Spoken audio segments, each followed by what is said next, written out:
Hi guys, welcome back. I know it's been a while. I've not worked on the cars for a long time. Um, I think for about a month and a half I haven't. I've also been working on one project continuously because I've also been a bit. Always tried to put a little bit of work in all my projects at the same time. And what happens is, first of all, to start a project, it takes a lot of time. Second of all, that little work that you do disappears really quickly. So I realized, okay, power through, finish off as much as I can at that stage on that one project and see some results because that's what it should be like. I was working on the Speedster. I'll show you guys that in a bit when I walk all the way over there. It's quite far, somewhere right over there. But yeah, today I'm going to be talking about a budget project. You have a lot of crazy projects that you can build in different budgets. But right now, let's say you have a lakh to play with. You want to build something fun um, that you could work on, you could keep improving. You could buy this car that I'm talking about for, let's say, 40-50K. I'm talking about the Zen, the original Zen. You have two models. You have fuel injected and carb. You have a lot of engines that can go into that fairly easily, and one which is just a bolt-on fix. Um, you unbolt some stuff, put it in, and it's probably a one-day job. If your skill level and organizing is perfect, it's a one-day job, and if you pick the right donor and all that. But I'll talk about that in the next part of this video. Right now I'm going to be talking about a few things on that car. Yeah, we got another E30 I have to work on. This is a donor car I picked up for the drivetrain and wiring. Hopefully I can start it up so I know everything's good.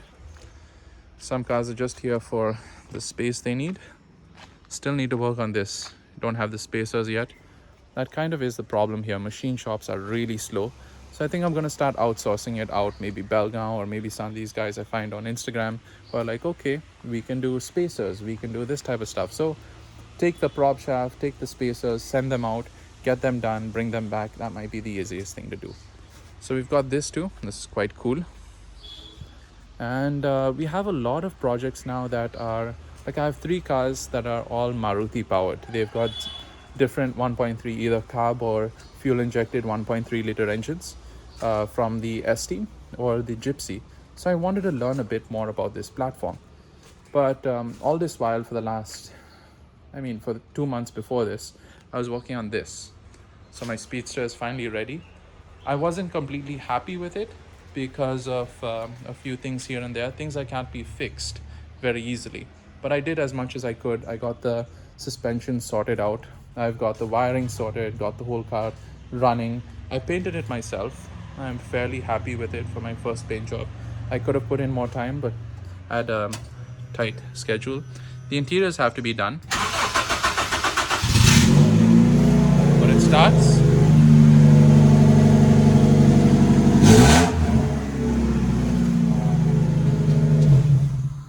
yeah. But today we'll be talking about the Zen. I'll be talking about like this.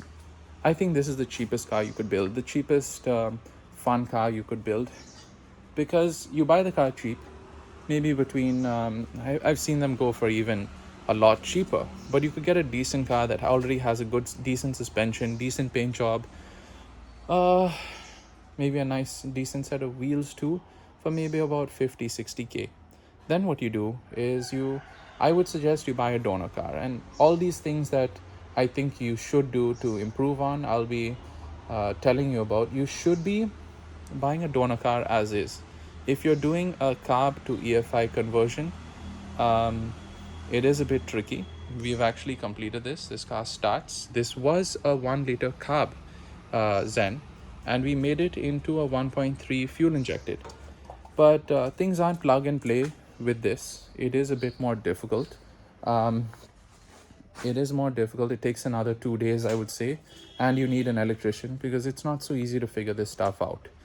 But apart from that, it's quite a nice project to build. And there are people who say you can take an 800, get the lightness out of it, and put in a Baleno engine, but that chassis isn't stiff enough. And also, you would have, like, I know because I've done this myself and I've looked at everything. If you wanted to retain the suspension, you would have to chop this drive shaft and put in the ones from the engine.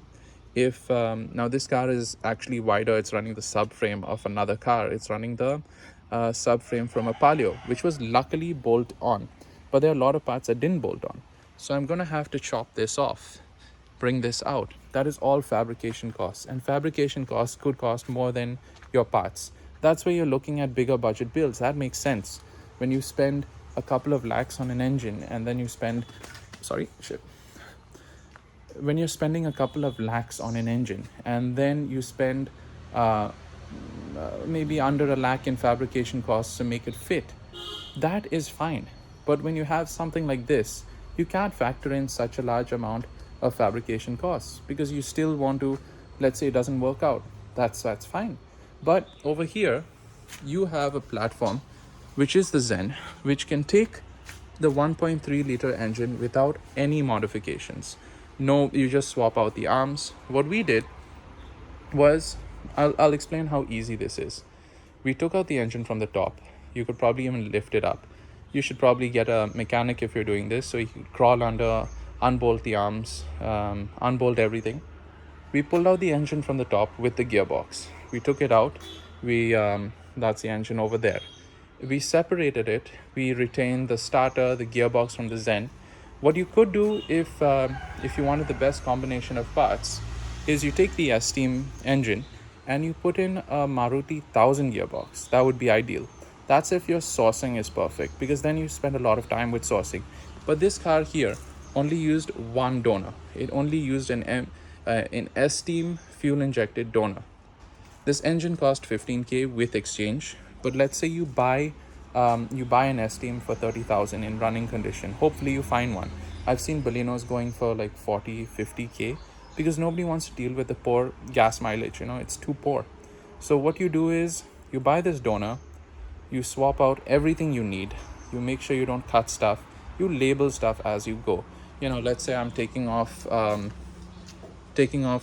I don't know, this cable over here. So you say, okay, you mention what it is on a piece of tape, and when you put it back, you know exactly where it goes. If you don't know what you're removing or you can't figure out what it is, like I guess there's a throttle position sensor on the other side over here, but I don't know at the moment what this is. I just don't. So what I'll do is I'll just put its location and put 1, 2, 3. In the same area, the plugs won't match. You won't interchange them. If you can't figure that out later on or something happens, you can still use other parts as reference points, because the wires are all made in such a way that there's no slack. So you could use that. There's no problem with that. So what you have here is a 790 kg chassis with the engine. When you swap out the engine and change it, you're probably adding another 10 kgs, not much more. I don't think anything else. What we did was we retained the S-Team exhaust manifold. I assumed that it would end up touching something, because this is about 20 centimeters taller. Sorry, 20 mm taller, not centimeters. This AC compressor is from the Zen. This is from the S-Team. We kept the alternator from the S-Team. Usually when you pick up something from the scrap, they take out a lot of these ancillaries because they're going to make money on that as well. Especially alternators. They'll charge you another 1,500 or something like that. But we needed it because the plugs and sockets fit. So that was required. That made it easier. We wanted it plug and play because tomorrow if you need to change something, you don't have a problem. So originally, this engine, the carb one, was just 50 horsepower. If you have a 1 liter fuel injected Zen, it would be somewhere around 60 horsepower. Then you have something called the S-Team. That would be a 1.3 carb that has somewhere around 75 horsepower, and you have 85 horsepower on this. So we're bumping it up, and what we have is something which gives us more than 100 horsepower per ton. That seems better than what I have in my Palio.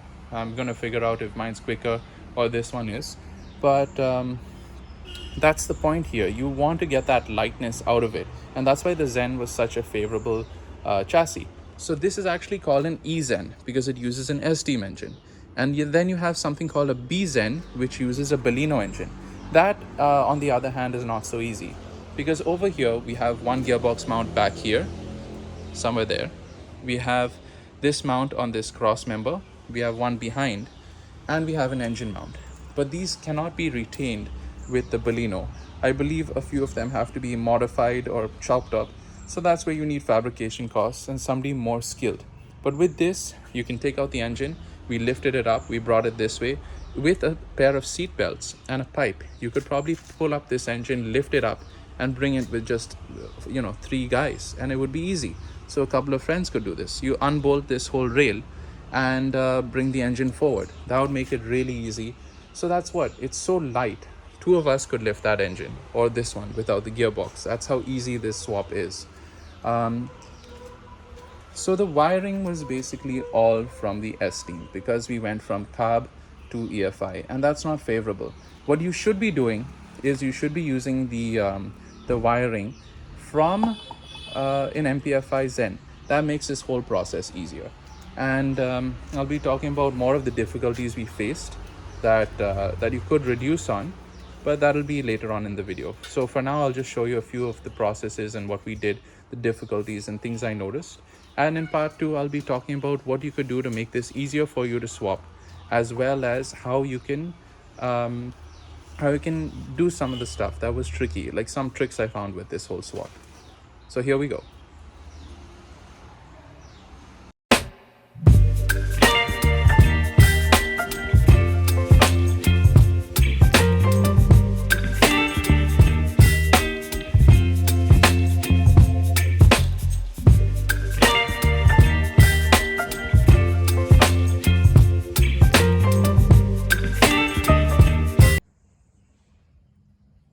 Here's the car after the first day. What we did was we took out the Zen carb engine, we disconnected the wires as well as the gear shifter cables and whatever was there. We had to take out the accelerator cables, stuff like that. And what we'll be doing, what we actually did was we separated the gearbox and the engine and kept the Zen gearbox. So with what I had to work with, this was the best combination. What we should ideally be putting in this swap would be this S-Team 1.3 MPFI engine with something called a Maruti 1000 engine. So Maruti 1000 is what that body first came out with. It first came out with a 1000 cc engine, and because of that added weight, they changed the gear ratios and made it more of a city runner. So that would be the best option. But sadly, we don't have that to work with. We didn't have one of those cars lying around. But this is what we did. Next up, what we did was we pulled out the engine from the top, and that was the easiest what we have to work with. I think this swap is so easy for a couple of guys to do over the weekend. The wiring might be a bit difficult to figure out. That's what we're going to do next. I'm going to try to do it myself, and hopefully I do manage. I didn't take apart the car, and ideally, whenever you're doing a swap, you should have both cars side by side. That's what makes it easy. What I tend to do is when I'm removing something, I'll either label what it is or the location. So when I have to put the wiring into the other car, I know exactly where it has to go. What we will be doing is we're going to take the cluster and all that and all the dash stuff, and that'll be all from the S team for now. And later on, maybe it'll be changed to the Zen stuff, like the Zen cluster with an RPM meter on the side. That might have to be done because the ST meter doesn't fit in place. But for now, we just want to get it running and know that it's working. We got a running project. So the first step was pulling out the engine from the top. And what I think is this is a great project as a beginner's build, because you can buy the Zen for about 50 to maybe 80,000 with a decent body and maybe a short engine for even less. You could get one for as low as 20,000 if you're lucky. So what you could do is you could start with a cheap build. Let's say the car with a good suspension and that just has a bad engine is 50,000. You get one of these donor cars, an S-Team, you buy it for, I would say, another 30 to 40. And you pull out the engine and you swap the engine, you throw out the rest. You should get a weight value about 15 to 20,000 today. And yeah, you're effectively just spending about 10 to 20k and a little bit more, maybe another 5,000 in new parts that you might require. You ideally would want the donor car to be in running condition, and unless the engine's really rare. So what we've done here is We took out the AC compressor because it wasn't clearing. The other problem we had was the alternator was touching the brake booster as it was coming off. So now we'll have to put the alternator back in, and we will have to put the AC compressor onto this engine. This engine arm was from the Zen, so all the arms are fitted back from the Zen, and that all fit in place. That's what's great about this swap. The S-Team swap is great for that reason. The only thing is that the engine block, that means from here, from the head gasket to the oil pan, I measured as another 20 mm-ish, something like 2 centimeters. So that means that the exhaust manifold hopefully clears the cross member and stuff like that. So what we'll have to do is we will have to probably extend the exhaust manifold. The Zen exhaust manifold doesn't fit, the holes don't match. So that is one problem. And apart from that, we will just have to wire this up and we should be good. So another thing I noted was when you pull out the engine, the cross member needs to be removed. That makes it easier. And yeah, that's it. So I'll update you guys on what we do next. Now we'll be changing the rubber hoses and stuff like that, and we'll be also changing the fuel pump to a higher pressure one, which is required for a fuel injected engine. That's the plan. We need to use that. And I'll change out all the rubber hoses so there's no problem of that extra pressure breaking the pipes. So that is ideally what we have to do. We'll also be putting in all the Zen stuff, the wiring and all the attached parts. So I think that's pretty much it. This car didn't have power steering, so that's good. I don't know if these ever had power steering. Don't think there's any place for a power steering pump. But yeah, this engine mount, there's an engine mount that fits over here, and it goes to this arm, fits on the gearbox as well. There's a mount over here, and there's a mount under the car behind. So that one was quite tricky to do. I think that's where you need something like a lift or a mechanic to do that job for you. You also have another location for a mount that I've noticed over here. So I've seen some guys putting a mount over here. Maybe you could do that when you do the Baleno swap. So you keep a mount over here for the gearbox, and that'll give you all the rigidity you need. So yeah, maybe next time when I'm done with this, hopefully it's successful. Hopefully it starts today. I'm going to start with changing the pipes, getting the dashboard out, drilling a hole and running the wiring through. Hopefully it starts, but maybe next time we'll work on a Baleno swap and show you guys how you can build a really good budget build.